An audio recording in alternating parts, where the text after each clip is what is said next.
सकता है। आप समझते हैं नेक्स्ट स्टेम सेल थेरेपी को, इसको हम रीजेनरेटिव मेडिसिन कहते हैं। तो स्टेम सेल थेरेपी क्या है? एक मेडिकल टेक्निक है जहाँ पे स्टेम सेल को यूज़ किया जाता है ताकि रिपेयर किया जाए, रिप्लेस किया जाए और रीजनरेट किया जाए जो भी डैमेज हुआ है या कोई डिजीज़ है या कोई डिसफंक्शनल टिश्यू है। ठीक है, तो यहाँ पे स्टेम सेल का यूज़ किया जाता है।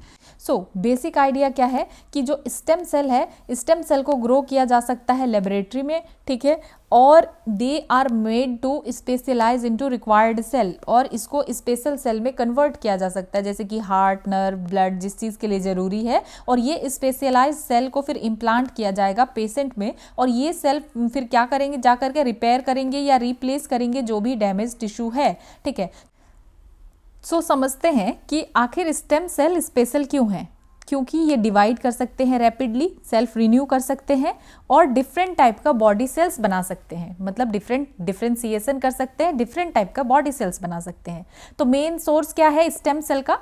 एम्ब्रायोनिक स्टेम सेल, ठीक है, जो कि अर्ली स्टेज ऑफ एम्ब्रायोज से हमें मिल सकता है। तो एम्ब्रायोनिक स्टेम सेल कहने का क्या मतलब है, एम्ब्रायो कहने का क्या मतलब है? जो अर्ली डेवलपमेंट ऑफ फीटस होता है ना, कि बिफोर बर्थ से पहले जो बेबी का डेवलपमेंट होता है, ठीक है, can form almost any type of cell. तो अगर एम्ब्रायोनिक स्टेम सेल है तो इससे किसी भी तरीके का सेल बनाया जा सकता है। देन फीटल और पेरीनेटल सोर्सेस, ठीक है, तो जैसे कि फीटस, प्लासेंटा, एमनियोटिक फ्लूइड या अम्बिलिकल कॉर्ड, ये सब से भी सेल बनाया जा सकता है। देन एडल्ट स्टेम सेल, तो ये स्पेसिफिक टिश्यू में मिलेगा, जैसे कि बोन मैरो में, फैट में, स्केलेटल मसल में, स्किन, ब्लड, इन सब का यूज करके एडल्ट स्टेम सेल्स बनाया जा सकता है।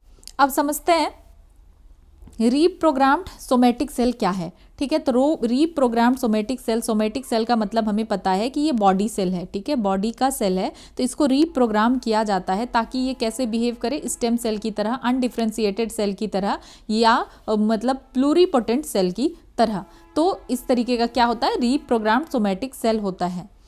देन ये हमने देखा। अब हम देखते हैं कि 6 स्टेज होता है, 6 स्टेज होता है स्टेम सेल थेरेपी में। पहले क्या किया जाता है, stem cell moved from bone marrow to blood stream, कि बोन मैरो से स्टेम सेल को कहाँ लाया गया, blood stream, using chemotherapy and synthetic growth factor को यूज करके। दूसरा, machine collects blood and separates out stem cell, फिर मशीन क्या करेगा, कलेक्ट करेगा ब्लड और सेपरेट करेगा स्टेम सेल को। फिर स्टेम सेल को क्या किया जाएगा, frozen ready to return to body later, तो इसको जो है फिर तैयार किया जाएगा ताकि इसको बॉडी में फिर वापस लाया जाए। ठीक है, और क्या किया जाएगा, मोर कीमोथेरापी यूज किया जाएगा फुल्ली और partially to wipe out bone marrow and immune system, तो पूरी तरीके से बोन मैरो और इम्यून सिस्टम को वाइप आउट करने के लिए फिर से कीमोथेरेपी यूज किया जाएगा, और जो स्टेम सेल है उसको रिटर्न किया जाएगा बॉडी में फिर से ड्रिप के हेल्प से। ठीक है, देन क्या होगा, body recovers over a period of 3 to 6 month, sometimes longer, तो इतना टाइम लग जाएगा 3 से 6 महीने बॉडी को रिकवर करने के लिए। तो सबसे पहले क्या हुआ कि बोन मैरो से ब्लड स्ट्रीम में स्टेम सेल को मूव किया गया कीमोथेरेपी के थ्रू। फिर मशीन ने क्या किया, कलेक्ट किया ब्लड और सेपरेट किया स्टेम सेल को फ्रोजन किया गया ताकि बॉडी में फिर से डाला जा सके। ठीक है, और ज़्यादा से ज़्यादा कीमोथेरेपी यूज़ किया गया, ठीक है, ताकि वाइप आउट किया जा सके बोन मैरो और इम्यून सिस्टम को, और स्टेम सेल को फिर डाला गया यूजिंग अ ड्रिप। ठीक है, इस तरीके से। तो इसका यूज़ क्यों किया जाता है, ताकि अगर कोई ब्लड डिसऑर्डर है जैसे कि ल्यूकेमिया या एनीमिया, उसको दूर किया जाए। हार्ट टिश्यू को रिपेयर किया जाता है, अगर हार्ट अटैक आ गया उसके बाद तो नर्व को रीजनरेट किया जाता है। स्पाइनल कॉर्ड के इंजरी के केस में बोन और कार्टिलेज को रिपेयर किया जाता है। ठीक है, और फ्यूचर पोटेंशियल्स भी हमें डायबिटीज़, पार्किंसंस डिजीज़ या ब्लाइंडनेस, इन सब में देखने के लिए मिलता है। तो स्टेम सेल थेरेपी जो है क्या करता है, स्पेशल सेल का यूज़ करता है that can become any body cell to repair और रीजनरेट डैमेज टिश्यू। सिंपल क्या मतलब हुआ, स्टेम सेल थेरेपी हुआ कि स्पेशल सेल का यूज़ किया और वो फिर सेल क्या बनेगा, किसी भी तरीके का बॉडी सेल में कन्वर्ट हो जाएगा, और फिर वो बॉडी सेल क्या करेगा, रिपेयर या रीजनरेट करेगा डैमेज टिश्यू को। ठीक है, तो ये स्टेम सेल थेरेपी हुआ, तो इसका जो है डिजीज़ के लिए बहुत ही यूज़फुल है ये। देन अब हम समझते हैं माइटोकॉन्ड्रियल रिप्लेसमेंट थेरेपी। वैसे तो ऑलरेडी हम पढ़ चुके हैं। तो 2015 में यूके में first country to legally allow mitochondrial replacement therapy, ठीक है। यूके फर्स्ट कंट्री है जिसने लीगली अलाउ कर दिया है, ठीक है। ये टेक्निक रिप्लेस करता है फॉल्टी माइटोकॉन्ड्रिया को, जो हम पढ़ चुके हैं हेल्दी वन के साथ, और माइटोकॉन्ड्रियल डिजीज होने से रोकता है। नेक्स्ट अब समझते हैं कार्ट सेल थेरेपी को, ठीक है। Chimeric antigen receptor T cell therapy, ये क्या है? एक तरीके का इम्यूनोथेरेपी है या जीन थेरेपी है, जहाँ पे पेशेंट का ओन इम्यून सिस्टम को, इम्यून सेल्स को यानी टी सेल्स को यूज़ करके इसको जेनेटिकली रीप्रोग्राम किया जाता है ताकि ये खोद सके और कैंसर सेल को मार सके। अब जैसे कीमोथेरेपी में क्या होता है, कीमोथेरेपी कैंसर के लिए जो यूज़ किया जाता है, तो इसमें सबसे बड़ा प्रॉब्लम ये है कि ये डिफ्रेंशिएट नहीं कर पाता है और ये और भी सेल्स को बाकी मार देता है, ठीक है। तो ये कीमोथेरेपी यूजुअली क्या करता है, जो फास्ट ग्रोइंग सेल उसको दिख रहा है, क्योंकि कैंसरस सेल जो है बहुत ही फास्ट ग्रो करता है, तो उस सेल को ये मारता है। और कार्ट सेल क्या यूज़ करता है? बॉडी का डिफेंस सिस्टम को यूज़ करता है। तो वर्क कैसे करता है? सबसे पहले एक्सट्रैक्ट किया जाएगा, टी सेल को कलेक्ट किया जाएगा पेशेंट के ब्लड से, ठीक है। इस प्रोसेस को कहते हैं एफेरेसिस। फिर जेनेटिक इंजीनियरिंग किया जाएगा, लैब में जाके एक स्पेशल जीन को इंसर्ट किया जाएगा टी सेल के अंदर, ठीक है, एक वायरल वेक्टर को यूज करके, और this gene instruct the T cells to produce chimeric antigen receptor. तो इसको जो है इंस्ट्रक्ट किया जाएगा ताकि टी सेल प्रोड्यूस कर पाए काइमेरिक एंटीजन रिसेप्टर अपने सरफेस पे। फिर क्या होगा? मल्टीप्लिकेशन होगा, these supercharge T cell grown in millions, तो ये बहुत ही ज़्यादा मिलियंस में हो जाएगा लैब में। उसके बाद फिर कार्ट टी सेल को इन्फ्यूज किया जाएगा फिर से पेशेंट के अंदर, ठीक है। और फिर कार्ट सेल एक्ट करेगा जीपीएस की तरह, और ये टी सेल को हेल्प करेगा और आइडेंटिफाई करने में हेल्प करेगा कि जो look on to specific protein या स्पेसिफिक एंटीजन को देखने में on the surface of cancer cells to destroy them, कि ये क्या करेगा? पहचान करके उसको मारेगा कि ठीक है ये कैंसरस सेल है तो इसको डिस्ट्रॉय अब किया जाना चाहिए, ठीक है। तो नेक्स्ट CAR-19 जो है इंडिया का पहला इंडिजिनस कार्ट सेल थेरेपी है, इसको याद रखना है। इसको डेवलप किया गया था इम्यूनो एक्ट के द्वारा, आईआईटी बॉम्बे इनक्यूबेटेड स्टार्टअप है ये, ठीक है, in collaboration with Tata memorial hospital. Approval किसने दिया? CDSCO ने, central drugs standard control organisation, ठीक है, 2023 में। तो ये क्या करता है? स्पेसिफिकली टारगेट करता है CD9 प्रोटीन को, ठीक है, जो कि पाया जाता है बी सेल कैंसर्स में। सिग्निफिकेंस क्या है? जो cost of treatment approximately 3 to 4 crore का होता था, तो ये 40 to 45 लाख में हो जाएगा, ठीक है। तो यहाँ पे हमने ये देखने के लिए मिला कार्ट सेल थेरेपी के बारे में। देन अब अगर हम डिफरेंस समझना चाहे कि कीमोथेरेपी और कार्ट सेल थेरेपी में क्या है, तो नेचर अगर देखें तो ये केमिकल या ड्रग बेस्ड है, ये सेल और जीन बेस्ड है, ठीक है, ये लिविंग ड्रग हो गया एक तरीके से। और स्पेसिफिसिटी देखें तो ये हेल्दी सेल को भी मार देता है और ये टारगेट स्पेसिफिक काम करता है, ठीक है। और ड्यूरेशन मल्टीपल साइकिल इसका देना पड़ता है, बहुत मंथ तक ये चलता रहता है, लेकिन ये often a single dose infusion होता है। और ये सोर्स अगर देखें तो मास प्रोड्यूस्ड, और ये जो है हर किसी के लिए सेम ही है। अगर किसी को कैंसर किसी को भी है तो हर किसी को कीमोथेरेपी सेम पड़ता है, लेकिन ये कार्ट सेल थेरेपी जो है ये पर्सनलाइज्ड है, पेशेंट के खुद के सेल को यूज़ किया जाता है, ठीक है। तो ये अब तक हम ये यहाँ तक देख चुके हैं। अब देखते हैं बायोटेक्नोलॉजिकल एप्लीकेशन इन एग्रीकल्चर की बायोटेक्नोलॉजी का क्या यूज़ हो सकता है एग्रीकल्चर में। सबसे पहला तो है genetically modified crops, GM crops, ठीक है। तो GM crops are engineered to improve trait like pest resistance and nutrition. तो GM क्रॉप्स को, जेनेटिकली मॉडिफाइड क्रॉप्स को ऐसा बनाया जाता है ताकि उसका ट्रेट क्या हो, इम्प्रूव हो, और जो कीड़ा मकोड़ा है, जो पेस्ट है, जो पौधे को ख़राब कर देता है, उससे रेसिस्टेंस पाया जा सके और न्यूट्रिशन से भरा हुआ हो, ठीक है। अब समझते हैं BT कॉटन जो सबसे फेमस है।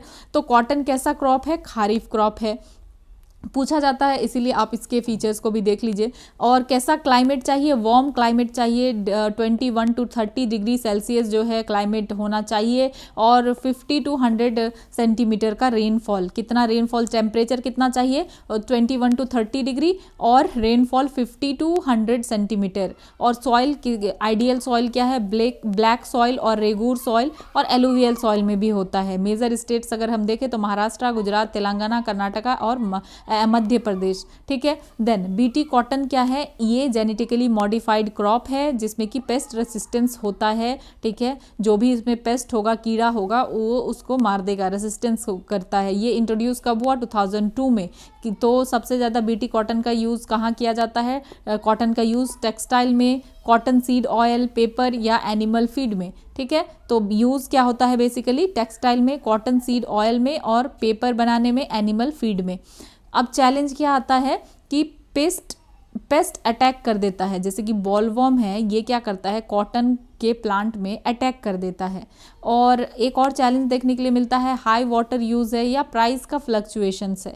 और इसको जो है कॉटन को क्या कहते हैं, वाइट गोल्ड कहते हैं। अब हम समझते हैं क्या प्रॉब्लम है और क्यों बीटी कॉटन को लाना पड़ा। तो बीटी कॉटन एक genetically modified GM cotton variety है जिसमें कि जीन होता है, ठीक है। जीन कहाँ से, फ्रॉम अ सॉइल बैक्टीरियम से जीन होता है जिसको कहते हैं बेसिलस, कॉल्ड बेसिलस थ्योरेंजिनेसिस, ठीक है। तो बीटी कॉटन क्या है, एक जेनेटिकली मॉडिफाइड कॉटन का वेराइटी है जिसमें कि जीन होता है, और वो जीन कहाँ से मिल रहा है, सॉइल के बैक्टीरिया से मिल रहा है, और उस सॉइल के बैक्टीरिया को क्या कहते हैं, बेसिलस थ्योरेंजिनेसिस कहते हैं, बीटी, इसीलिए नाम आया बीटी, ठीक है। क्योंकि यहाँ पे हम जो जीन यूज कर रहे हैं उसको कहा जा रहा है बेसिलस थ्योरेंजिनेसिस, ठीक है। तो this genes enables cotton plant to produce toxin. तो ये जीन क्या करता है कि कॉटन प्लांट में ऐसा कैपेसिटी ले आता है कि कॉटन प्लांट टॉक्सिन प्रोड्यूस करता है और जो मार देता है फिर इंसेक्ट्स को, ठीक है। जो इंसेक्ट पेस्ट्स है उसको मार देता है, मेनली किसको, बॉलवर्म को, ठीक है। ये है तो बीटी कॉटन सिंपली अगर हम कहें तो जेनेटिकली मॉडिफाइड क्रॉप है जिसको कि इंजीनियर्ड करके बनाया जाता है ताकि जो बॉलवर्म का इन्फेस्टेशन है उसको रोका जा सके, ठीक है। तो why was BT cotton needed, ये हम देख चुके हैं।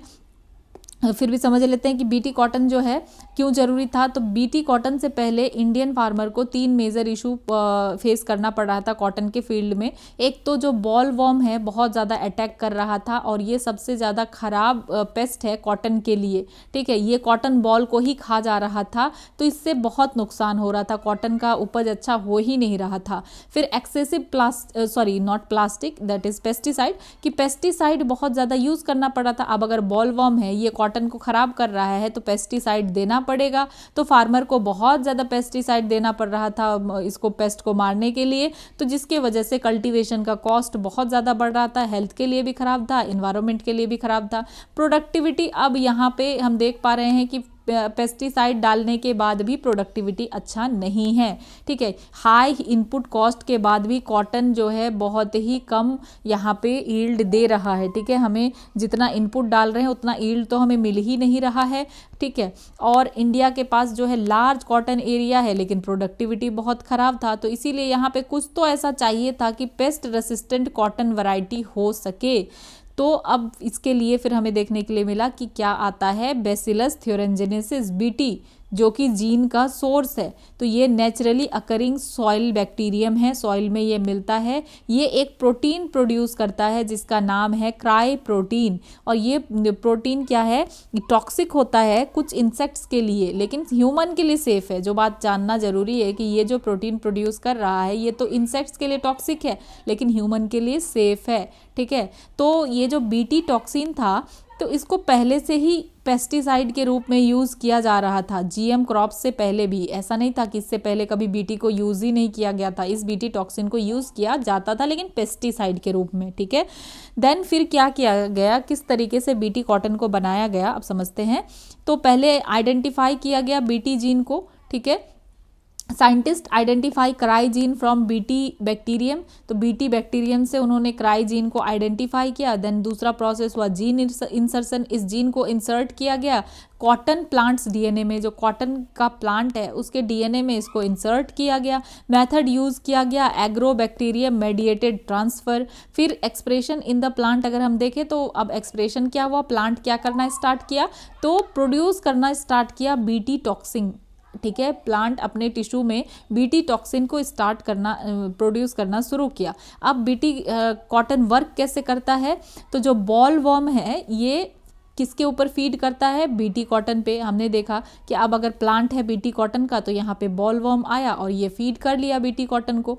तो बीटी टॉक्सिन अब उस इंसेक्ट्स के गट में गया। अब जैसे वो एक ही बार फीड कर रहा है, ठीक है, कॉटन को खा रहा है, तो इंसेक्ट उसके गट के अंदर चला, टॉक्सिन उसके गट के अंदर चला गया इंसेक्ट के।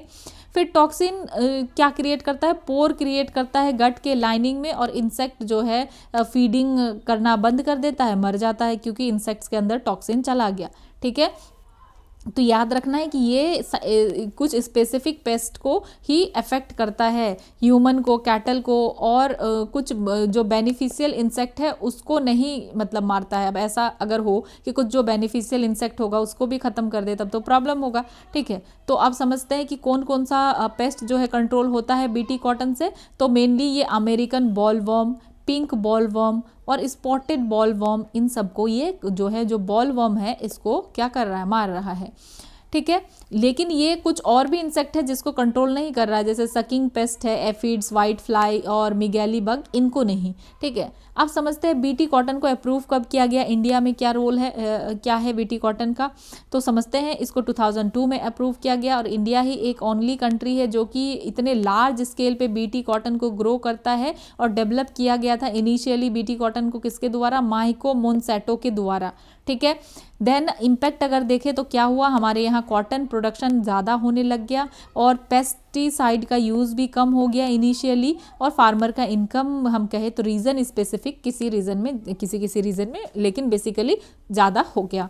तो अब बीटी कॉटन का टाइप अगर हम देखें तो सिंगल जीन अगर होगा, बीटी कॉटन सिंगल जीन मतलब इसमें 1 क्राई जीन है, तो ये लिमिटेड पेस्ट कंट्रोल कर रहा था, इसीलिए फिर बॉल गार्ड 2 आता है। ठीक है, बीटी कॉटन बॉल गार्ड 2, इसमें 2 क्राई जीन है जो कि पेस्ट रेसिस्टेंस को क्या कर रहा है, डिले कर रहा है। मतलब क्या कि अब जो है, जो भी पेस्ट है, अब वो भी धीरे धीरे इस इन्वायरमेंट के साथ रहने के लिए सीख गया। ठीक है, अब तो कॉटन का वेराइटी अलग हो गया, ये जेनेटिकली मॉडिफाइड है, लेकिन कुछ पेस्ट ऐसा है कि वो भी रेसिस्ट कर ले रहा है, मतलब क्या कर रहा है, वो रह जा रहा है, मतलब इस इन्वायरमेंट में वो अडेप्ट कर चुका है, तो ये डिले करता है पेस्ट रेसिस्टेंस को। ठीक है, देन अब क्यों 2 जीन का ज़रूरी है, ताकि पेस्ट रेसिस्टेंस को रिड्यूस किया जा सके। ठीक है, तो अब हम देखते हैं कि प्रॉब्लम क्या हुआ बीटी कॉटन के साथ। ठीक है, तो यहाँ पे पेस्ट रेसिस्टेंस जिसको कि डिले किए जाने के लिए किया जा रहा था, यहाँ पे पेस्ट रेसिस्टेंस डेवलप हो रहा है। जो पिंक बॉलवर्म है, ये किसी तरह जो है कि ये सीख जाता है कि किस तरीके से बीटी कॉटन में हमें सर्वाइव करना है। ठीक है, पेस्ट मतलब इंसेक्ट, और रेसिस्टेंस मतलब वो बीटी कॉटन के टॉक्सिन से रेसिस्ट करना सीख गया। बेसिकली इस को लाया ही इसीलिए गया था कि जो पेस्ट रेसिस्टेंस है उसको ख़त्म किया जा सके, डिले किया जा सके। लेकिन यहाँ पे कुछ ये हमें देखने के लिए मिला कि जो पिंक बॉलवर्म है बेसिकली वो सरवाइव करना सीख रहा था। ठीक है, देन सेकेंडरी पेस्ट में हमें देखने के लिए मिल रहा था कि ये पेस्ट तो कम हो रहा है, लेकिन सेकेंडरी पेस्ट बढ़ रहा है। हाई सीड मतलब अब जो कॉस्ट है जीएम क्रॉप का, सीड का, तो ये ज़्यादा है, और प्राइवेट सीड कंपनीज़ के ऊपर डिपेंड होना पड़ रहा था इसके लिए। अब समझते हैं BT cotton versus hybrid cotton.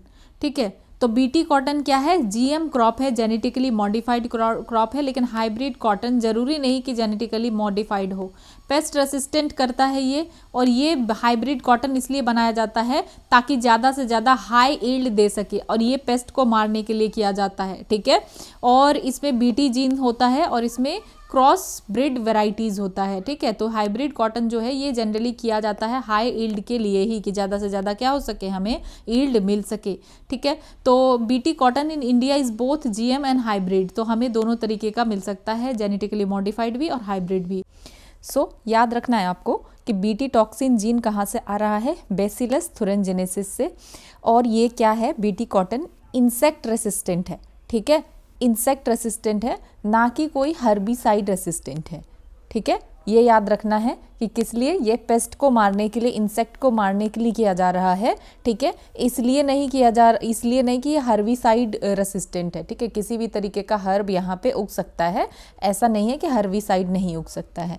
ठीक है, और इसको अप्रूव कब किया गया था, 2002 में। और ये अगर आ जाए कि क्या ये सारे पेस्ट को मारता है, तो नहीं, ये सिर्फ बॉल वर्म्स को मारता है। ऐसा नहीं है कि सारे के सारे पेस्ट को ही मार देता है, क्योंकि इसमें से तो कुछ ऐसा भी पेस्ट होगा जो कि यूज़फुल होगा। ठीक है। तो इसको कमर्शियली ग्रो किया जाता है, ठीक है, जीएम कॉटन को, लेकिन जीएम फूड क्रॉप्स जो है इंडिया में अभी कमर्शियली ग्रो नहीं किया जाता है। बॉल गार्ड 1 2002 में आया था, इसमें एक बीटी जीन है, ठीक है, बेसिक पेस्ट रेसिस्टेंस के लिए है ये। और बॉल गार्ड 2 है, ये 2006 में आया था, इसमें 2 बीटी जीन है, ये और स्ट्रॉन्गर और ब्रॉडर रेसिस्टेंस है। तो ये बीटी कॉटन हमने कंप्लीटली देख लिया, ठीक है, कि क्या क्या होता है। तो सबसे पहले क्या किया जा रहा है, यहाँ पे जीन को इंसर्ट किया जा रहा है कॉटन प्लांट में, फिर बीटी कॉटन सीड को प्लांट किया जा रहा है, ठीक है। फिर जब बीटी प्लांट का ग्रोथ हो रहा है, यहाँ ग्रोइंग फेज में है, तो पेस्ट रेसिस्टेंस हो रहा है, मीन्स क्या है, पेस्ट को मार रहा है, जैसे बॉल वॉर्म्स है, बॉल वॉर्म पेस्ट को मार रहा है। तो फिर इससे क्या हो गया, कॉटन बॉल का हार्वेस्ट अच्छे से हो पा रहा है और कॉटन को फिर यूज़ किया जा रहा है टेक्सटाइल में, ठीक है। देन अब मूव करते हैं जीएम क्रॉप्स में कि माइकोराइजा का क्या यूज़ है। माइकोराइजा से रिलेटेड पीवाईक्यू में प्रीवियस ईयर में आ चुका है, ठीक है। तो माइकोराइजा क्या है, माइकोराइजा जो है ये एक सिम्बायोटिक रिलेशनशिप है। सिम्बायोटिक रिलेशनशिप का क्या मतलब होता है कि जिसमें दोनों को बेनिफिट हो रहा है। तो किसके किसके बीच में, फंगस और प्लांट रूट सिस्टम के बीच में। यहाँ फंगस और प्लांट के रूट के सिस्टम के बीच में क्या है, एक सिम्बायोटिक रिलेशनशिप है, ठीक है। तो जो फंगल हाइपी है ये क्या करता है, सराउंड और पेनिट्रेट रूट सेल्स। तो जो रूट सेल्स है प्लांट का उसको पेनिट्रेट करता है या घेर लेता है कह सकते हैं।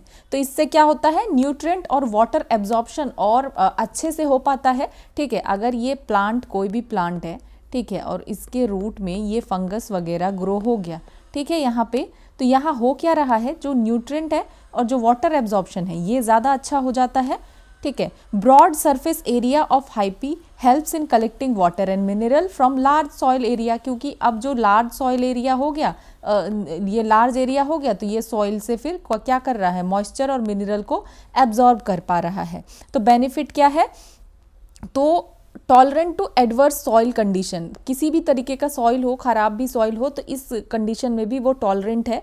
पीएच वेरिएशन में इधर उधर होता है फिर भी मैनेज कर लेता है। हाई टेम्परेचर, ड्रॉट या टॉक्सिक हैवी मेटल्स है, तो इन सब से जो है फ़ायदा होता है माइकोराइजल प्लांट्स को। और रेसिस्टेंट हो जाता है कुछ डिजीज़ के लिए। तो म्यूचुअल बेनिफिट है, प्लांट को क्या मिल गया, वाटर मिल गया और मिनरल मिल गया फंगी से, और फंगी को फिर शुगर और नाइट्रोजन कंटेनिंग कंपाउंड्स मिल गया प्लांट के रूट से। मतलब प्लांट के रूट से फंगी का काम हो रहा है और फंगी के रहने से प्लांट को न्यूट्रिशन वगैरह मिल रहा है। तो ये हो गया जो है सिम्बायोटिक रिलेशनशिप दोनों के बीच में। अब समझते हैं हम जीएम मस्टर्ड को, ठीक है। तो DMH11 मस्टर्ड, इसको हम समझते हैं, ये जेनेटिकली मॉडिफाइड मस्टर्ड का वेरिएंट है। तो क्या है समझते हैं। तो DMH11 एक जेनेटिकली मॉडिफाइड मस्टर्ड वैरायटी है जिसको कि इंडिया में डेवलप किया गया है। तो DMH11 का मतलब क्या है, धारा मस्टर्ड हाइब्रिड 11, ठीक है, फुल फॉर्म है इसका। इसको डेवलप किसने किया है, इस वैरायटी को centre for genetic manipulation of crop plants Delhi university में किया गया है। पर्पस क्या था कि मस्टर्ड के ईल्ड को बढ़ाया जाए। ये ऐसा यहाँ मस्टर्ड के साथ ये नहीं था कि हाँ कोई पेस्ट है और जैसे कॉटन बॉल को खा रहा था बॉल वर्म, यहाँ पे इस तरीके का नहीं है, ठीक है। तो यहाँ ये है कि किस तरीके से जो है ईल्ड को ज़्यादा से ज़्यादा बढ़ाया जाए, ठीक है, यूजिंग हाइब्रिड विगर, मतलब कि हाइब्रिड या और कोई प्लांट को दूसरे वैरायटी को यूज़ करके किस तरीके से जो है मस्टर्ड के ईल्ड को बढ़ाया जाए। तो अब प्रॉब्लम क्या हो रहा था जिसके वजह से DMH11 की ज़रूरत हमें पड़ी, ठीक है। इंडिया का मस्टर्ड का प्रॉब्लम क्या था, सबसे पहला प्रॉब्लम था कि प्रोडक्टिविटी ज़्यादा नहीं हो रहा था, ठीक है। मस्टर्ड ईल्ड जो है इंडिया में ये काफ़ी कम था ग्लोबल एवरेज से, और इम्पोर्ट के ऊपर हम डिपेंड हो रहे थे, ठीक है। मतलब क्या, अभी भी इंडिया जो है इंपोर्ट करता है एडिबल ऑयल, ये पता है, PYQ में भी आता है। इंपोर्ट क्या करते हैं हम लोग सबसे ज़्यादा, तो एडिबल ऑयल इंपोर्ट करते हैं। तो पाम, सोया, सनफ्लावर, ये सब हम लोग क्या कर रहे हैं, इंपोर्ट कर रहे हैं। तो हमारा फॉरेन एक्सचेंज का बर्डन भी तो बढ़ रहा है, ठीक है। दूसरा कि हाइब्रिड मस्टर्ड डिफ़िकल्ट हो रहा था। अब हम हाइब्रिड क्यों नहीं बना पा रहे थे, जैसे कि कॉटन या मेज़ के केस में है कि हाइब्रिड बन पा रहा था, लेकिन नहीं मस्टर्ड के केस में हो पा रहा था ये। तो क्यों नहीं हो पा रहा था, क्योंकि मस्टर्ड सेल्फ पॉलिनेटिंग है। अब इस टर्म को समझते हैं कि सेल्फ पॉलिनेटिंग क्या है, ठीक है।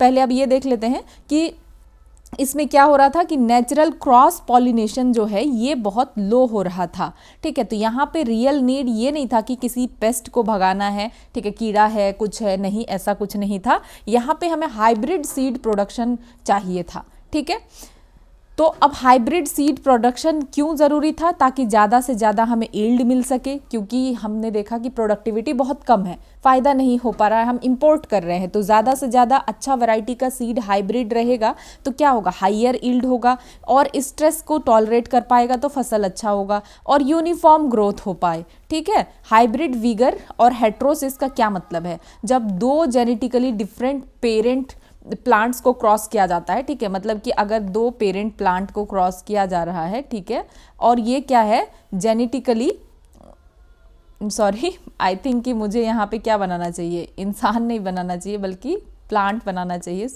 तो मेरी ड्राइंग काफ़ी ज़्यादा ख़राब है, सॉरी फॉर दिस।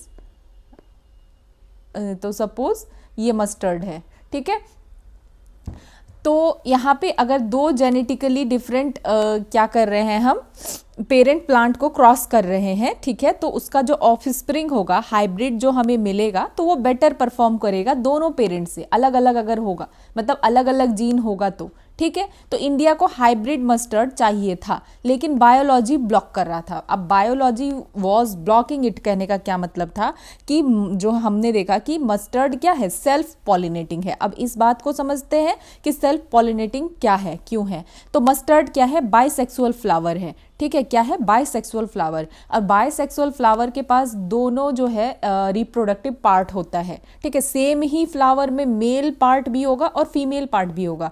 तो सबसे पहला चीज़ क्या पता चला कि मस्टर्ड बाइसेक्सुअल फ्लावर है, ठीक है, बाइसेक्सुअल होने की वजह से इसमें मेल पार्ट भी है और फीमेल पार्ट भी है। मेल पार्ट स्टामेन हो गया जो कि पॉलन प्रोड्यूस करता है, और फीमेल पार्ट पिस्टिल या कार्पल जिसमें कि ओवरी होता है। अब मस्टर्ड फ्लावर के पास दोनों था, स्टामेन भी था और पिस्टिल, एक ही फ्लावर में दोनों चीज़ है, ठीक है। तो यहाँ पे क्या हो रहा था कि ये खुद ही फर्टिलाइज कर जा रहा था इटसेल्फ आपस में ही, कोई दूसरा प्लांट और चाहिए ही नहीं था। तो ये क्या कर रहा है, खुद ही पॉलिनेट कर रहा है और सेम ही प्लांट से पॉलिनेट कर रहा है। तो क्या हो रहा है कि सेम जीन है, तो जो भी प्रॉब्लम है तो दोनों में है, तो फिर जो उससे प्रोड्यूस हो रहा है वो भी अच्छा नहीं हो पा रहा था, ठीक है। क्रॉस पॉलिनेशन बहुत डिफिकल्ट हो रहा था। तो साइंटिस्ट ने सोचा कि किस तरीके से हम ऐसा करें कि ये जो मस्टर्ड खुद से सेल्फ पॉलिनेट कर रहा है, ठीक है, खुद ही मतलब यहाँ पे सेल्फ पॉलिनेशन हो रहा है, तो हम इसको रोकें कैसे, ठीक है। ये तो नेचुरल है, नेचुरली हो रहा है, तो अब हमें इसे आर्टिफिशियली रोकना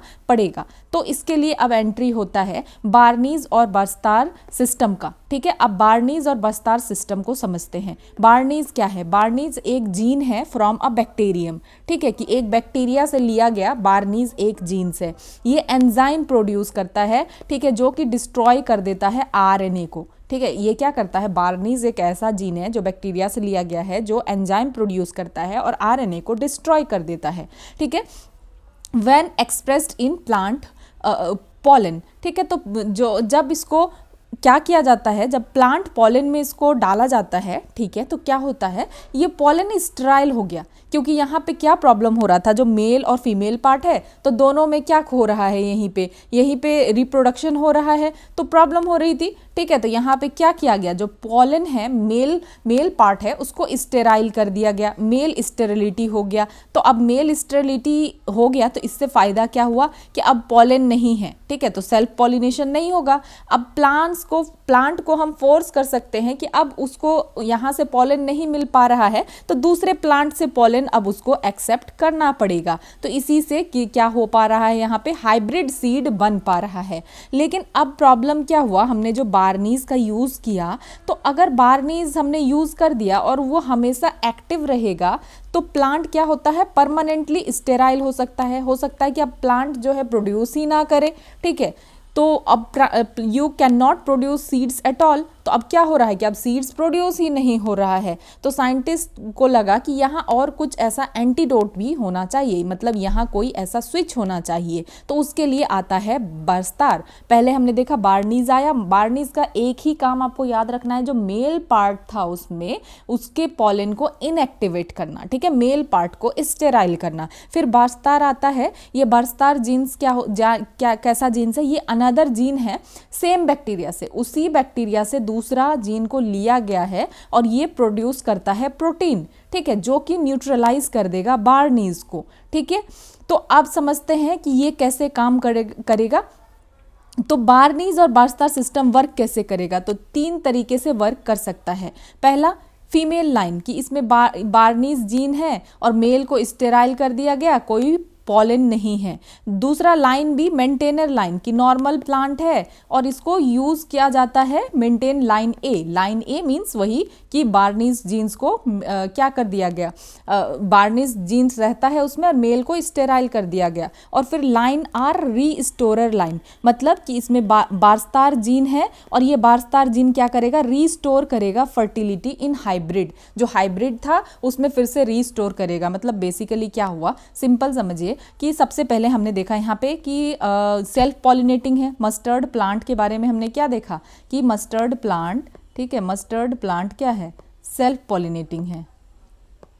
ये मस्टर्ड प्लांट क्या हो रहा है, उसी फ्लावर में ये सेल्फ पॉलिनेट कर जा रहा है और सेल्फ पॉलिनेट करने की वजह से क्रॉस होना पॉसिबल नहीं हो पा रहा है। तो बार्नीज जीन को लाया गया, सपोज ये अगर मेल पार्ट है तो इस पार्ट को स्टेराइल कर दिया गया। तो अब इस पार्ट को अगर स्टेराइल कर दिया गया तो अब फीमेल के पास क्या ऑप्शन है, अब फीमेल के पास ऑप्शन यही है कि बाहर से अगर जो भी जीन आ रहा है तो उसको एक्सेप्ट करना पड़ेगा, ठीक है। तो ये हो रहा है। तो अब यहाँ पे ये देखा गया कि क्योंकि अब इसमें बार्नीज जीन है तो हो सकता है कि अब ये कुछ प्रोड्यूस ही ना करे लंबे टाइम तक अगर रहे, तो उसके लिए फिर बारस्तार जीन को लाया गया ताकि इसको ये न्यूट्रलाइज कर दे और फिर से ये फर्टाइल बन जाए। तो ये पूरा प्रोसेस है, ठीक है। तो एक्चुअल हाइब्रिड यहाँ पे फॉर्म होगा। जो मेल स्टेराइल प्लांट है बार्नीज, इसको क्रॉस किया जाएगा रीस्टोरर प्लांट यानी बारस्तार के साथ, ठीक है। बारस्तार ब्लॉक करेगा बार्नीज को हाइब्रिड में, फिर हाइब्रिड बिकम्स फर्टाइल, फिर हाइब्रिड क्या हो जाएगा, फर्टाइल हो जाएगा और हाई इल्डिंग क्रॉप देगा, ठीक है। तो यहाँ पे हमें ये DMH हाइब्रिड मस्टर्ड यही है, इसमें क्या है, बार्नीज और बारस्तार जीन है कि जब तो मेल को स्टेराइल करना है बार्नीज को यूज करो, फिर रीस्टोर करने के लिए बारस्तार को यूज करो। तो बेसिकली यही है कि क्रॉस करवाया जा रहा है ताकि हाई यील्ड हमें मिल सके, ठीक है। सो समझते हैं फिर what exactly is GM in DMH11, ठीक है।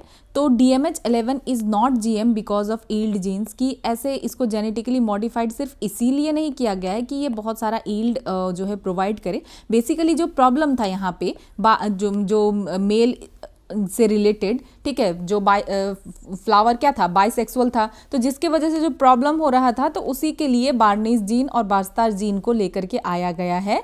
तो ये जो है इंक्रीज नहीं करते यील्ड में डायरेक्टली, लेकिन इनडायरेक्टली कर रहे हैं क्योंकि यहाँ पे हाइब्रिड सीड प्रोडक्शन हो रहा है जिससे फिर यील्ड मिल रहा है, ठीक है। बेसिकली ऐसा नहीं है कि इस जीन के वजह से यील्ड हो रहा है, नहीं, ये बेसिकली हम देख रहे हैं कि बार्नीज जीन क्या कर रहा है, मेल को स्टेराइल कर रहा है, बारस्तार जीन को फर्टिलिटी, बारस्तार जीन क्या कर रहा है, फर्टिलिटी को रिस्टोर कर रहा है। बस इतना ही समझना है, कंफ्यूज नहीं होना है।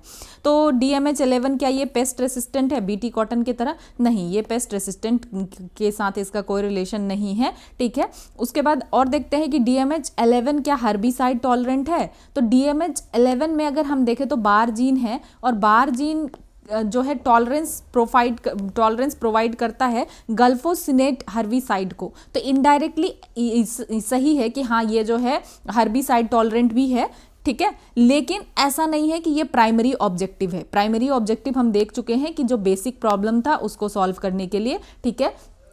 देन अब अगर देखें सेफ्टी और अप्रूवल स्टेटस कहाँ से मिलता है, तो approved by GEAC genetic engineering appraisal committee के द्वारा अप्रूव किया जाता है, subject to environmental release condition, ठीक है। तो इन्वायरमेंट को देख करके ही किया जाता है और स्टेट गवर्नमेंट का परमिशन भी रिक्वायर्ड होता है क्योंकि एग्रीकल्चर क्या है, स्टेट सब्जेक्ट है, तो स्टेट चाहे तो अपोज कर सकता है कल्टिवेशन को, ठीक है। तो ये याद रखना है। तो कुछ आर्ग्यूमेंट है कि DMH11 नहीं होना चाहिए, नहीं यूज किया जाना चाहिए क्योंकि इन्वायरमेंटल कंसर्न है।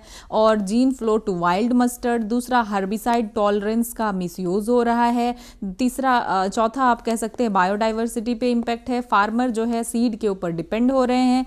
फिर अगर आर्ग्यूमेंट अगर सपोर्ट में कहे कि क्यों DMH11 को लाना चाहिए, तो हायर ईल्ड पोटेंशियल की ज़्यादा से ज़्यादा हमें ईल्ड मिल सकता है, और जो एडिबल इंपोर्ट के ऊपर हम डिपेंडेंट है वो कम हो सकता है, और हमारे पास इंडिजिनस हमारा अपना GM टेक्नोलॉजी जो है होगा जिसमें कि हम मस्टर्ड को क्या कर सकेंगे, प्रॉपरली जो भी प्रॉब्लम है उसको दूर किया जा सकता है। तो ऑब्वियसली ऐसा होता है कि हर कोई भी टेक्नोलॉजी है तो कुछ फ़ायदा है तो उसका कुछ नुकसान है, ठीक है। ऐसा नहीं है कि कोई टेक्नोलॉजी में कोई नुकसान ही नहीं है। तो इस टाइप से आप इसको समझ सकते हैं, ठीक है, ज़्यादा कॉम्प्लिकेटेड नहीं है पर ठीक है। अब मूव करते हैं गोल्डन राइस, ये पूछा जा चुका है। गोल्डन राइस क्या है, तो bio fortified with vitamin A, इसमें क्या ऐड किया जाता है, विटामिन ए किया जाता है ताकि इसको क्या किया जा सके, माल न्यूट्रिशन को फाइट किया जा सके और जो विटामिन ए डिफिशियंसी है उसको दूर किया जा सके। देन बीटी ब्रिंजल, ये भी पूछा जा चुका है, ये जेनेटिकली मॉडिफाइड ब्रिंजल है, ठीक है। इसमें CRY1AC, ठीक है, कौन सा जीन, CRY1AC को यूज किया जाता है, वही बैक्टीरियम बेसिलस थ्योरेनजेनेसिस से ऐड किया जाता है, जिससे कि ब्रिंजल प्लांट प्रोड्यूस करता है टॉक्सिन, और ये टॉक्सिन फिर मार देता है किसको, फ्रूट और शूट बोरर्स को, ठीक है, जो कि ब्रिंजल में सबसे ज़्यादा पेस्ट होता है ये, ठीक है, फ्रूट और सूट बोरर, तो इसको ये मार देता है टॉक्सिन प्रोड्यूस करके। तो एज ए रिजल्ट जो क्रॉप डैमेज हो रहा था इसके वजह से, ठीक है, ये जो भी फ्रूट और सूट बोरर्स है तो फिर इस पेस्ट को ये मार देता है, और यहाँ पे केमिकल पेस्टिसाइड का यूज़ जो है कम से कम होता है, डिक्रीज हो जाता है। अब समझते हैं ट्रांसजेनिक क्रॉप क्या है। तो transgenic crop genetically modified crop है, ठीक है।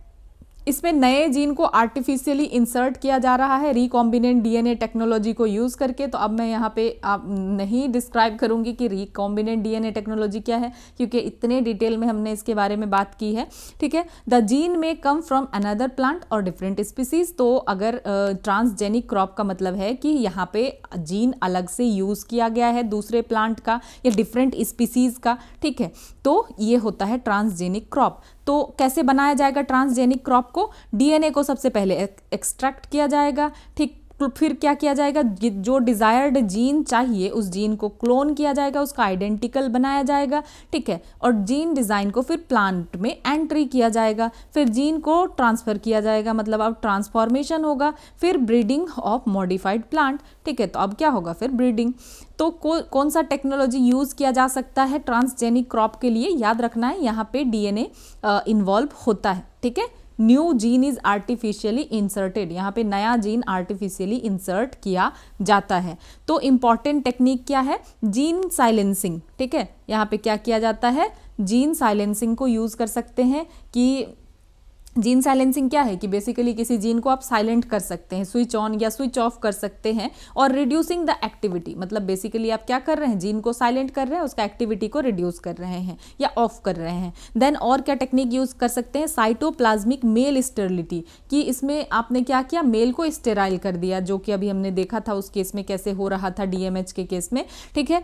उसके बाद helps in hybrid seed production, और हाइब्रिड सीड भी प्रोड्यूस किया जा सकता है, मेज, राइस, कॉटन या वेजिटेबल्स किसी का भी, ताकि ज़्यादा से ज़्यादा ईल्ड हो सके, ठीक है। दूसरा और क्या मेथड हो सकता है, एग्रोबैक्टीरियम मेथड हो सकता है, जिसमें कि एग्रोबैक्टीरियम बैक्टीरिया को यूज़ किया जाता है जीन को ट्रांसफर करने के लिए प्लांट में, ठीक है। उस प्लांट में अगर हम ट्रांसफर कर रहे हैं तो ये क्या यूज़ किया जा रहा है, एग्रोबैक्टीरियम बैक्टीरिया, और ये सबसे कॉमन और रिलायबल मेथड होता है क्रॉप को इम्प्रूव करने का। इन शॉर्ट ट्रांसजेनिक क्रॉप क्या है, developed by inserting useful gene. तो यहाँ पे क्या किया जा रहा है ट्रांसजेनिक क्रॉप में, कि उस क्रॉप में यूजफुल जीन को डाला जा रहा है ताकि क्रॉप को यील्ड को बढ़ाया जा सके, ठीक है, या पेस्ट रेसिस्टेंस के लिए या क्वालिटी के लिए, ठीक है।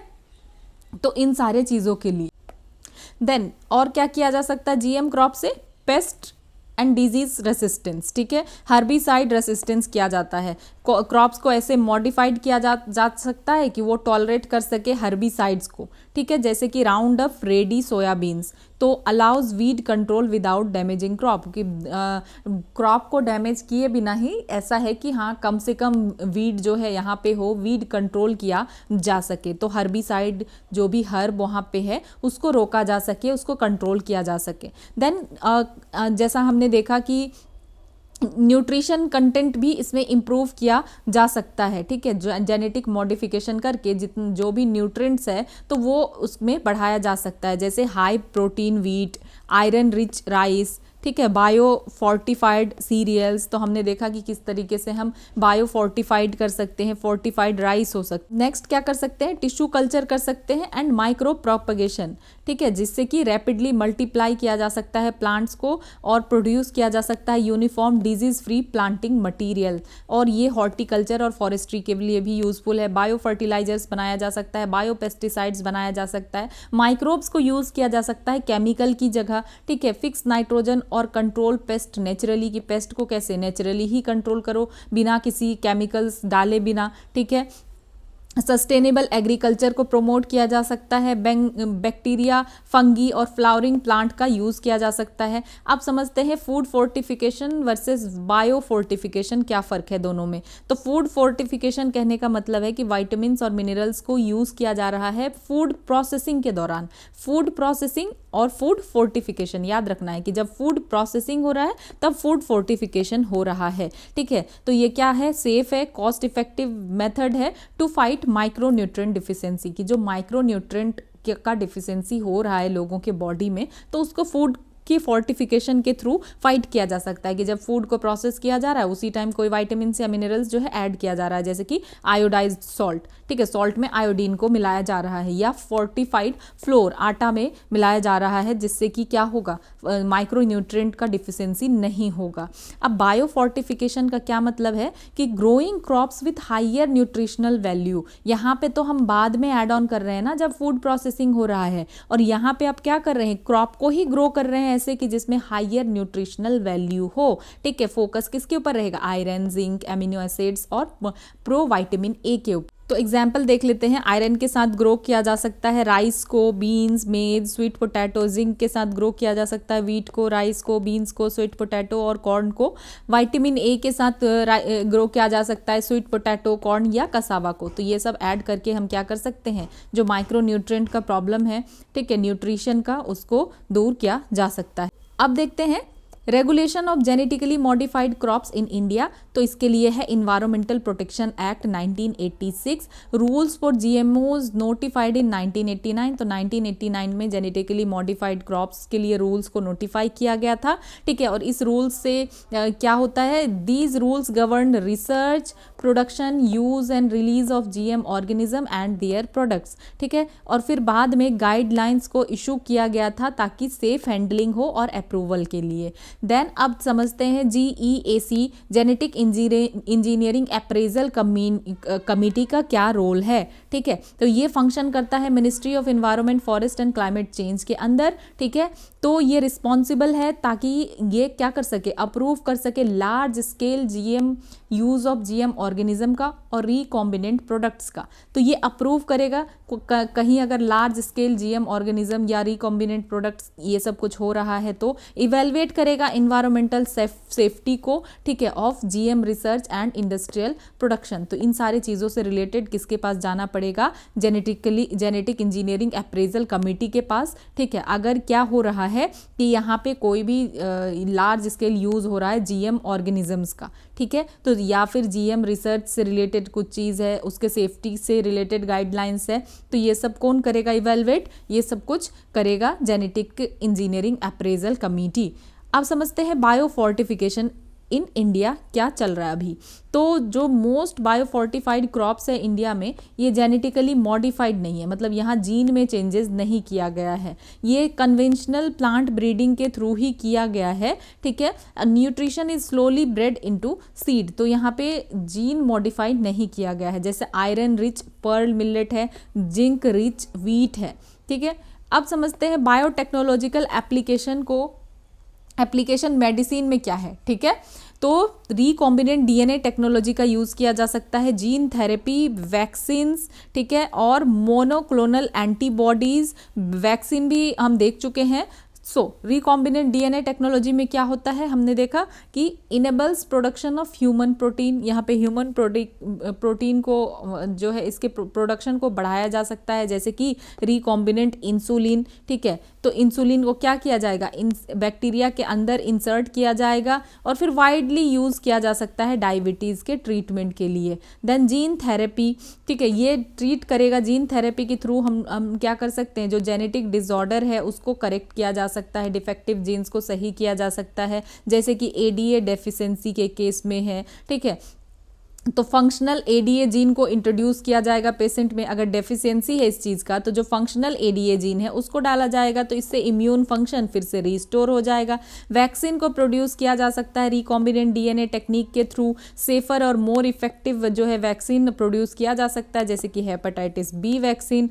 मोनोक्लोनल एंटीबॉडीज, इसको पूछा जा चुका है, ठीक है, लास्ट ईयर। तो ये क्या है, लैब मेड आइडेंटिकल एंटीबॉडीज है, ठीक है। और ये कैसे बनाया जाता है, these lab made antibodies target specific cell और protein useful in treating disease. तो मोनोक्लोनल एंटीबॉडीज सिंपली क्या है कि लैब में ये बनाया जाता है आइडेंटिकल एंटीबॉडीज को, और फिर ये जो एंटीबॉडीज है ये क्या करते हैं, स्पेसिफिक सेल या प्रोटीन को टारगेट करके ट्रीट करते हैं, ठीक है। तो ये यूजफुल है बहुत ज़्यादा डिजीज़ को क्योर करने में। तो इसको कैसे प्रोड्यूस किया जाता है, हाइब्रिडोमा टेक्नोलॉजी और रिकॉम्बिनेंट डीएनए टेक्नोलॉजी को यूज़ करके बी सेल को फ्यूज़ किया जाता है माइलोमा सेल में या कैंसरस सेल में, ठीक है।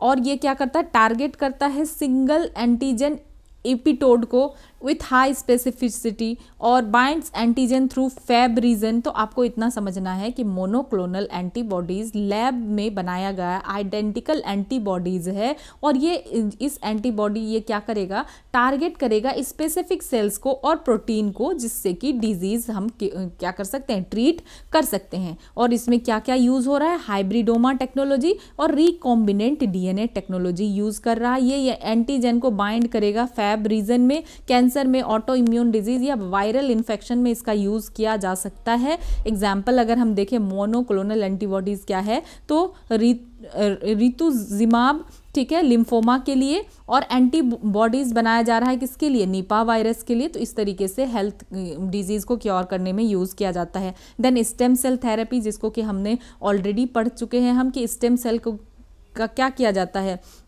यूज़ किया जाता है ताकि ये रीजनरेट करे जो भी डैमेज टिश्यू है उसको, ठीक है। अगर कोई टिश्यू डैमेज हो गया है तो यहाँ पे क्या किया जाएगा, स्टेम सेल का यूज़ किया जाएगा। एप्लीकेशन कहाँ कहाँ है, स्पाइनल कॉर्ड के इंजरी में, पार्किंसंस डिजीज़ में, हार्ट डिजीज़ में। देन और क्या है यूज़, फार्माकोजेनोमिक्स, ठीक है, फार्माकोजेनोमिक्स में यूज़ है कि इसमें क्या किया जाता है, स्टडी किया जाता है कि किस तरीके से जीन अफेक्ट करता है ड्रग के रिस्पॉन्स को, मतलब जीन कैसे अफेक्ट करता है मेडिसिन के, जो भी मेडिसिन या ड्रग दिया गया है उसके रिस्पॉन्स को। तो इससे पर्सनलाइज्ड मेडिसिन बन सकता है, ठीक है। पर्सनलाइज्ड मेडिसिन का क्या मतलब है कि ट्रीटमेंट कस्टमाइज किया जा सकता है पेशेंट के जेनेटिक प्रोफाइल के अकॉर्डिंग, ठीक है।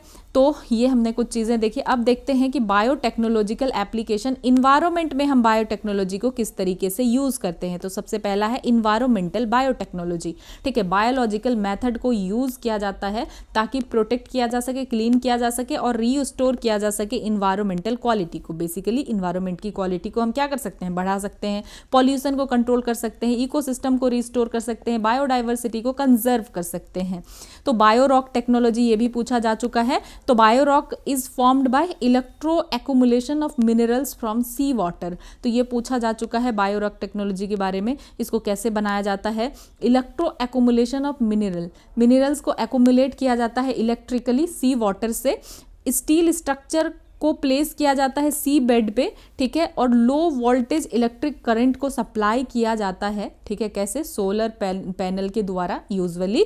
उसके बाद जो मिनरल क्या होता है, डिपॉजिट हो जाता है स्टील में और लाइमस्टोन लाइक स्ट्रक्चर बनाता है। तो इसको कोरल रीफ को रीस्टोर किया जा सकता है और कोस्ट को बचाया जा सकता है, प्रोटेक्ट किया जा सकता है। तो बायो रॉक टेक्नोलॉजी किसके लिए है, कोरल रीफ रिस्टोरेशन के लिए है। देन बायो रिमेडिएशन, ठीक है, बायो रिमेडिएशन का क्या रोल है, मतलब क्या है इसका, तो इसको यूज़ किया जाता है ताकि माइक्रो ऑर्गेनिज्म को या तो रिमूव किया जाए या डिटॉक्सिफाई किया जाए पॉल्यूटेंट्स को, ठीक है। मतलब अगर सॉइल है, वाटर है या कुछ भी है, तो इसको क्या किया जा सकता है, कंटामिनेटेड सॉइल है, वाटर है, पॉल्यूटेड है, तो इसको क्लीन किया जा सकता है।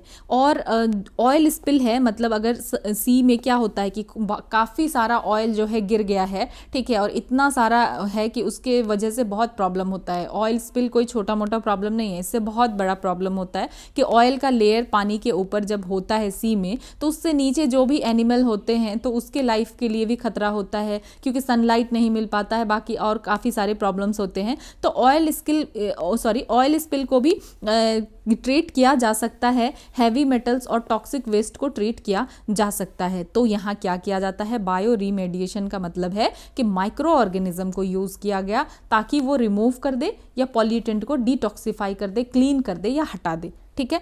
देन फाइटो रिमीडिएशन, तो यहाँ बायो जब था तो बायो तो माइक्रो ऑर्गेनिज्म की कोई भी माइक्रो ऑर्गेनिज्म यूज हो रहा है। अब जब यहाँ फाइटो आ गया है तो फाइटो का मतलब होता है प्लांट, तो ये ऐसा बायो रिमीडिएशन टेक्निक है जहाँ पे प्लांट का यूज किया जा रहा है। तो प्लांट यहाँ पे क्या करेंगे, रिमूव, स्टेबलाइज या डिस्ट्रॉय करेंगे पॉल्यूटेंट्स को सॉइल से और ग्राउंड वाटर से। तो फाइटो रिमेडिएशन के टाइप्स को देख लेते हैं। एक है फाइटो डिग्रेडेशन, ठीक है, जिसमें प्लांट क्या करता है, मेटाबोलाइज करता है और ब्रेक डाउन करता है कंटामिनेंट को अपने ही टिश्यू के अंदर, ठीक है। क्या करेगा, वो कंटामिनेंट को अपने टिश्यू के अंदर लेगा और वहीं पे मेटाबोलाइज करेगा, वहीं पे ब्रेक डाउन करेगा। और फाइटो वोलेटिलाइजेशन क्या होता है कि यहाँ पे प्लांट कंटामिनेंट को एब्जॉर्व करता है और फिर इसको रिलीज कर देता है एयर में अपने लीव्स के थ्रू। मतलब यहाँ पे क्या करता है, पहले तो एब्जॉर्ब किया जो कंटामिनेंट है, फिर उसको रिलीज कर दिया एयर में, कैसे, लीव्स के थ्रू। तो ये हो गया। अब एक देखते हैं बायोसेंसर्स। तो बायोसेंसर्स क्या है, ये ऐसा डिवाइस है दैट यूज बायोलॉजिकल कंपोनेंट। अब अगर बायो नाम है तो यहाँ क्या मतलब है इसका कि ये कुछ तो बायोलॉजिकल कंपोनेंट को यूज कर रहा होगा, चाहे एंजाइम हो, सेल हो, डीएनए हो, एंटीबॉडी हो, कुछ भी, ठीक है। तो ये क्या करता है, बायोलॉजिकल रिस्पॉन्स को कन्वर्ट करता है फिजिकल, केमिकल और इलेक्ट्रिकल सिग्नल्स में। सेंसर है ये, ठीक है। तो ये क्या कर रहा है, बायोलॉजिकल रिस्पॉन्स को फिजिकल, केमिकल या इलेक्ट्रिकल सिग्नल में कन्वर्ट कर रहा है। और इसको भी यूज किया जाता है पॉल्यूशन को डिटेक्ट करने में, टॉक्सिन्स को और पैथोजेंस को, ठीक है। तो मतलब जब भी आप साइंस एंड टेक्नोलॉजी का क्वेश्चन सॉल्व कर रहे हैं तो थोड़ा सा ब्रॉड सोचना है कि इसमें काफ़ी ज़्यादा टेक्नोलॉजीज़ हैं, कुछ हमें पता है, काफ़ी सारे तो हमें नहीं पता है। तो जब भी सॉल्व करें ना तो नैरो माइंड में नहीं करें। तो एप्लीकेशन बेस्ड क्वेश्चन में इसीलिए काफ़ी टाइम ऐसा होता है कि ज़्यादा से ज़्यादा ऑप्शन जो है करेक्ट होता है, कभी सारे के सारे करेक्ट होते हैं। तो इस चीज़ को ध्यान से सोचना है कि थोड़ा सा हमें ब्रॉड सोचना है साइंस एंड टेक्नोलॉजी के क्वेश्चंस में, ठीक है। तो बायो सेंसर्स, बायो, ठीक है, बायो मतलब कि कुछ तो लिविंग कंपोनेंट यहाँ यूज हुआ है, और सेंसर्स का मतलब कि यहाँ कुछ बायोलॉजिकल रिस्पॉन्स दे रहा है या कुछ सेंस से रिलेटेड बात है, ठीक है, कि फिजिकल, केमिकल या इलेक्ट्रिकल सिग्नल प्रोवाइड कर रहा है। देन डीएनए बार कोडिंग ये पूछा जा चुका है। तो ये एक तरीके का मेथड है जिससे कि स्पीसीज को आइडेंटिफाई किया जाता है using a short section of DNA from a specific gene और जीन्स। तो बार कोड तरीके का कुछ ये है जिसमें कि स्पीसीज को आइडेंटिफाई किया जाता है शॉर्ट सेक्शन ऑफ डीएनए को एनालाइज करके, ठीक है। तो यहाँ पे uses a short standardised DNA sequence, मतलब कि अबाउट 400 to 800 बेस पेयर का, और ये हर जो है स्पीसीज के लिए यूनिक होता है, ठीक है। और एक जो ग्लोबल डिजिटल लाइब्रेरी है वो क्या करता है, स्टोर करता है बार कोड सीक्वेंस को, ठीक है। और जो अननोन सैंपल्स है उसको मैच किया जा सकता है फिर इससे with this library for identification, ठीक है। आइडेंटिफिकेशन में कि इस तरीके का ये क्या है, बार कोड है, ठीक है। और इस बार कोड को क्या किया जाता है, मैच किया जाता है बाद में, ठीक है, किसी भी सैंपल से। तो डीएनए बार कोडिंग बेसिकली क्या है, स्पीसीज आइडेंटिफिकेशन का ये एक तरीके का ये एक वे है जिसमें कि short section of DNA from a specific jeans, ठीक है, यूज़ किया जाता है कि शॉर्ट सेक्शन ऑफ डीएनए का यूज़ करके स्पीसीज को आइडेंटिफाई किया जाता है। देन एप्लीकेशन क्या है, तो नए स्पीसीज को हम खोज सकते हैं, ठीक है, उसके बार कोड के थ्रू क्या कर सकते हैं, हम नए स्पीसीज को खोज सकते हैं। फूड सेफ्टी और जो है एडल्ट्रेशन का डिटेक्शन हम कर सकते हैं। आइडेंटिफाई कर सकते हैं क्रिप्टिक स्पीसीज का, एलियन या इन्वेजिव स्पीसीज को डिटेक्ट कर सकते हैं। आइडेंटिफाई कर सकते हैं कि इंडेंजर्ड और थ्रेटेंड स्पीसीज क्या है। तो बेसिकली स्पीसीज को हम क्या कर रहे हैं, आइडेंटिफाई कर रहे हैं, मतलब एक बार कोड सीक्वेंस है उसमें हम क्या कर रहे हैं, मैच कर रहे हैं, ठीक है। तो ये क्या है, एक ये तरीका है स्पीसीज को आइडेंटिफाई करने का, कैसे शॉर्ट सेक्शन ऑफ डीएनए को यूज़ किया जाएगा फ्रॉम अ स्पेसिफिक जीन और जीन्स, ठीक है। तो उसी से हम कैसे आइडेंटिफाई करेंगे, क्योंकि हर जो भी स्पीसीज है उसके लिए ये बारकोड यूनिक होता है, ठीक है। अब नेक्स्ट देखते हैं इन्वायरमेंटल डीएनए और ई डीएनए, ये क्या है, तो इसको कलेक्ट किया जाता है from variety of environmental samples. तो इन्वायरमेंटल सैंपल से इसको कलेक्ट किया जाता है। अब इन्वायरमेंट क्या क्या है, जैसे soil, sediment, fresh water, snow हो गया, सी वाटर हो गया, एयर हो गया, मतलब इन्वायरमेंट से। तो इन्वायरमेंट क्या है, जो भी हमारे सराउंडिंग में है वो इन्वायरमेंट है। तो इसको rather than directly sampled from an individual organism, तो इंडिविजुअल ऑर्गेनिज्म से लेने की बजाय हम इन्वायरमेंट से कलेक्ट करते हैं। तो अब देखते हैं शॉर्ट गन सीक्वेंसिंग क्या होता है। तो ये भी एक मेथड है जिससे कि डीएनए स्ट्रैंड को रैंडमली सीक्वेंस किया जाता है, और इसको नेम दिया गया है जिस प्रोसेस के थ्रू किया जाता है, जिस तरीके से, इस वजह से, ठीक है, named by analogy with rapidly expanding quasi random short grouping, ठीक है, शॉर्ट ग्रुपिंग किया जाता है, ठीक है, और इसी वजह से इस तरीके से इसका नाम क्या दिया गया है, शॉर्ट गन सीक्वेंसिंग, ठीक है, quasi random short grouping of A shotgun. अब समझते हैं मेटा ट्रांसक्रिप्टोमिक्स क्या है, ठीक है, मेटा ट्रांसक्रिप्टोमिक्स क्या है। तो ये सेट ऑफ टेक्निक है जिसको यूज किया जाता है to study gene expression of microbes. तो यहाँ पे माइक्रोब्स के जीन एक्सप्रेशन को स्टडी किया जाता है विद इन नेचुरल इन्वायरमेंट के अंदर। तो इसको कहा जाता है मेटा ट्रांसक्रिप्टोम, ठीक है, मेटा ट्रांसक्रिप्टोम में यहाँ पे हम किसके जीन एक्सप्रेशन को स्टडी कर रहे हैं, माइक्रोब्स का, ठीक है, किसका, माइक्रोब्स का, ठीक है, दैट्स इट। अब जीन साइलेंसिंग और मिथाइलेशन को समझते हैं। तो जीन साइलेंसिंग का हमने देखा कि क्या मतलब है, कि हम जीन को रिड्यूस कर रहे हैं या स्टॉप कर रहे हैं ताकि वो एक्सप्रेस नहीं कर पाए। तो हम रेगुलेट कर रहे हैं, जो भी जीन एक्सप्रेशन हो रहा है उसको हम रेगुलेट कर रहे हैं, रिड्यूस या स्टॉप कर रहे हैं, ठीक है। तो ये कैसे कर सकते हैं, एक प्रोसेस होता है डीएनए मेथाइलेशन, दूसरा हो सकता है हिस्टोन मॉडिफिकेशन, तीसरा हो सकता है आरएनए मेडिएटेड मैकेनिज्म, ठीक है, कि आरएनए इंटरफेरेंस। तो आरएनए इंटरफेरेंस हम पढ़ चुके हैं, ठीक है, कि इसमें हम क्या कर रहे हैं, स्टॉप कर दे रहे हैं। देन इफेक्ट क्या है कि जब जीन को साइलेंस किया जाता है तो उसका जो भी एक्सप्रेशन आ रहा था, जैसे आरएनए क्या कर रहा है, आरएनए फिर प्रोटीन बना रहा है, तो फर्दर वो प्रोटीन और नहीं बना पा रहा है, वो रिड्यूस हो जाता है या कंप्लीटली ब्लॉक हो जाता है, ठीक है। जैसे कि 2 स्मॉल आरएनए मॉलिक्यूल को डिजाइन किया जा रहा है, क्यों, to silence fungal genes producing alpha toxin in ground nut. तो इस तरीके से इसका यूज किया जाता है कि साइलेंट करने के लिए, ठीक है, आरएनए मॉलिक्यूल के इस तरीके से डिजाइन किया गया ताकि जो भी जीन एक्सप्रेशन हो उसको साइलेंट किया जा सके, ठीक है। देन जीन साइलेंसिंग का एप्लीकेशन क्या है, स्पेसिफिक जीन को साइलेंट किया जा सकता है आरएनए को यूज करके। कैंसर ट्रीटमेंट में यूज किया जा सकता है, सपोज कोई जीन अगर ऐसा है जो कि प्रॉब्लम क्रिएट कर रहा है तो उसको साइलेंट किया जा सकता है। बायोटेक्नोलॉजी में इसका एप्लीकेशन है, ईपीजेनोमिक को एनालिसिस किया जा सकता है। मॉलिक्यूलर डायग्नोसिस में इसका यूज है। न्यूरोजेनरेटिव डिसऑर्डर ट्रीटमेंट किया जा सकता है। अब समझते हैं डीएनए प्रोफाइलिंग और डीएनए फिंगर प्रिंटिंग। तो डीएनए प्रोफाइलिंग का क्या मतलब है, ये फॉरेंसिक टेक्निक है to obtain unique DNA pattern from an individual और टिश्यू सैंपल। कि यूनिक डीएनए पैटर्न जो है हम किसी भी इंडिविजुअल और टिश्यू सैंपल से, ये एक फॉरेंसिक टेक्निक है जिससे ऑब्टेन किया जा सकता है। तो सबसे ज़्यादा डीएनए फिंगर प्रिंटिंग का यूज़ कहाँ पे किया जाता है, इससे क्या कर सकते हैं, डीएनए फिंगर प्रिंटिंग के थ्रू इंडिविजुअल का पहचान किया जा सकता है। तो क्रिमिनल इन्वेस्टिगेशंस में सबसे ज़्यादा यूज़ किया जाता है, जिसमें कि सस्पेक्ट के साथ मैच किया जाता है जो भी एविडेंस मिलता है, या पेरेंटेज टेस्टिंग के लिए, इमिग्रेशन एलिजिबिलिटी के लिए, जीनियोलॉजिकल और मेडिकल रिसर्च के लिए, ठीक है। देन माइक्रो सैटेलाइट डीएनए क्या है, पूछा जा चुका है। ये शॉर्ट रेपिटेटिव सेगमेंट है 1+6 बेस पेयर, ठीक है, ये वेरी करता है अमंग इंडिविजुअल। तो माइक्रो मतलब समझ में आ रहा है कि शॉर्ट है, ठीक है, छोटा। माइक्रो मतलब क्या है, बहुत छोटा, तो शॉर्ट रेपिटेटिव सेगमेंट्स है। देन ये अलग होता है इंडिविजुअल्स में, हमने देखा। और non coding sequence used as polymorphic markers, और यहाँ पे क्या यूज किया जाता है, नॉन कोडिंग सीक्वेंस को यूज किया जाता है, और ये डीएनए फिंगर प्रिंटिंग के लिए इंपॉर्टेंट है, माइक्रो सैटेलाइट डीएनए। तो डीएनए फिंगर प्रिंटिंग या डीएनए प्रोफाइलिंग क्या है, ये एक फॉरेंसिक टेक्निक है जिससे हम यूनिक डीएनए पैटर्न को पहचान सकते हैं और इंडिविजुअल का पहचान हो सकता है, ठीक है। तो ये पूछा जा चुका है 2023 में। अब जेनेटिक डिसऑर्डर क्या है, जेनेटिक डिसऑर्डर मतलब क्या है कि जीन में कोई डिसऑर्डर हो गया, जीन में प्रॉब्लम हो गया, तो अगर चेंज या म्यूटेशन की वजह से डीएनए सीक्वेंस में कोई प्रॉब्लम हो रहा है तो ये जेनेटिक डिसऑर्डर है।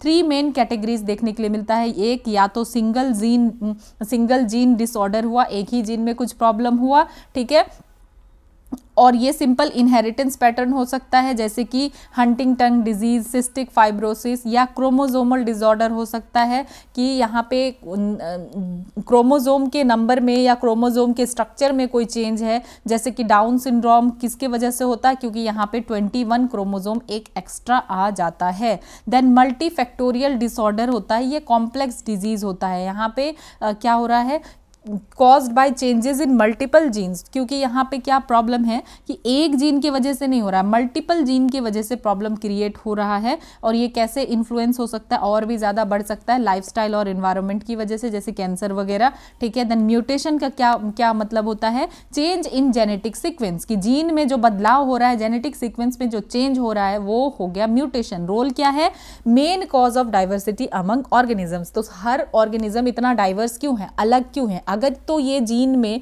चेंज नहीं होता, हर किसी का जीन अलग नहीं होता, ठीक है, तो फिर यहाँ पे चेंजेस नहीं होता तो वैरायटी भी नहीं होता, डाइवर्सिटी भी नहीं होता, ठीक है। तो सिंगल म्यूटेशन से ही बहुत लार्ज इफेक्ट हो सकता है। और इवोल्यूशन यूजुअली क्यों होता रहता है, क्योंकि यहाँ पे बहुत सारा मल्टीपल स्मॉल म्यूटेशंस होता रहा है, ठीक है। अब देखते हैं जो सिकल सेल एनीमिया है ह्यूमंस में, ये क्यों होता है, caused by single gene mutation, single gene के म्यूटेशन की वजह से सिकल सेल एनीमिया हो सकता है। अब सिकल सेल एनीमिया क्या है, ये एक इनहेरेंट ब्लड डिसऑर्डर है और इसके ऊपर लगातार ही कुछ ना कुछ न्यूज़ आ ही रहा है, ठीक है। तो ये क्योंकि इनहेरिटेड ब्लड डिसऑर्डर है, इसका मतलब क्या है कि ये बाय बर्थ ही है प्रेजेंट।